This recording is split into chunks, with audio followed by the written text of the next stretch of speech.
ورحمة الله وبركاته.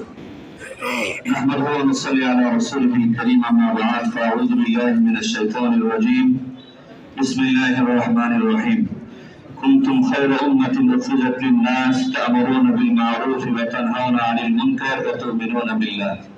وقال النبي صلى الله عليه وسلم: من يرد الله به خيرا يفقهه في الدين، أو كما قال النبي عليه الصلاة والسلام. اللهم صل على سيدنا مولانا محمد وعلى آله وأصحابه وبارك وسلم.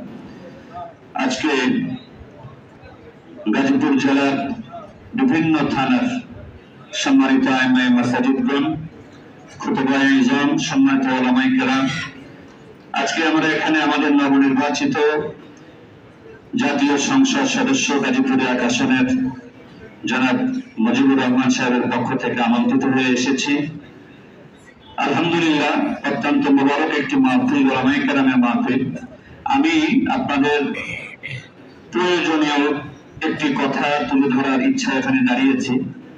আপনারা হয়তো অনেকেই জানেন, অনেকে হয়তো জানেন না, বাংলাদেশের ইমাম, আলেম, ওলামা তাদের মসজিদ, মাদ্রাসা, যে কোনো জায়গায় তারা যে বিভিন্ন প্রকার হয়রানির শিকার হন, জুলুম নির্যাতনের শিকার হন, এই সব ধরনের হয়রানি, জুলুম, নির্যাতনের এগুলোর কার্যকর বিচার এবং আমাদের অনেক জায়গাতেই আমরা আমাদের উপযুক্ত সম্মানী থেকে, হাদিয়া থেকে আমরা বঞ্চিত হই।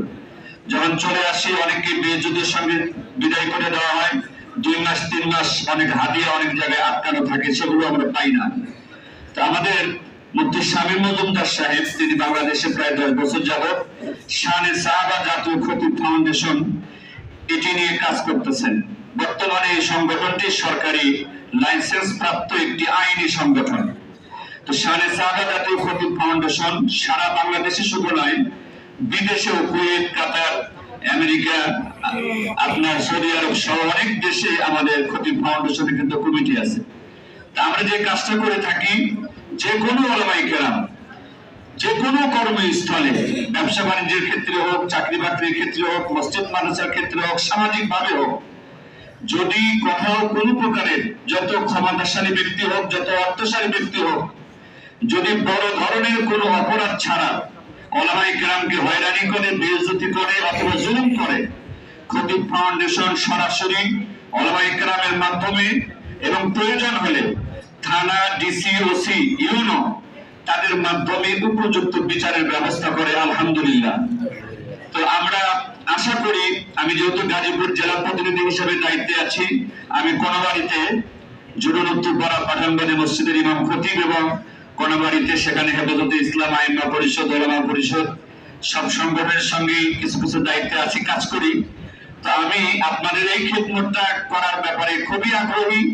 আপনারা যারা কম বেশি এরকম মুসিবত কিন্তু আমাদের সবারই হয়। অনেক সময় আলেমের দ্বারা আলেম জুলুমের শিকার হয়, অনেক সময় এলাকার ক্ষমতাশালী লোকদের দ্বারা জুলুমের শিকার হয়।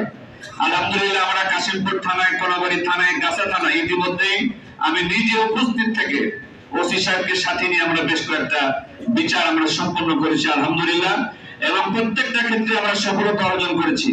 এবং আরেকটি খুশির খবর হলো, গত যিনি ধর্ম উপদেষ্টা ছিলেন আবু খালিদ সাহেব, উনি কিন্তু একটা গেজেট প্রকাশ করে গিয়েছেন সরকারের পক্ষ থেকে। সেই মসজিদ পরিচালনা নীতিমালা, এই গেজেটে বড় ধরনের কোন অপরাধ যদি ইমাম না করে, মুয়াজ্জিন, খাদেম না করে, চরিত্রহীনতা অথবা বড় ধরনের আর্থিক কেলেঙ্কারি অথবা মারাত্মক ধরনের মারামারি বা এই জাতীয় কোনো কিছু যদি না হয়, কোন ইমামকে বাদ দেওয়াই যাবে না। আর যদি দিতে হয় 6 মাসের অগ্রিম বেতন দিয়ে বাদ দিতে হবে। এটা কিন্তু আইন হয়ে গেছে, একদম গেজেট পাস হয়ে গেছে।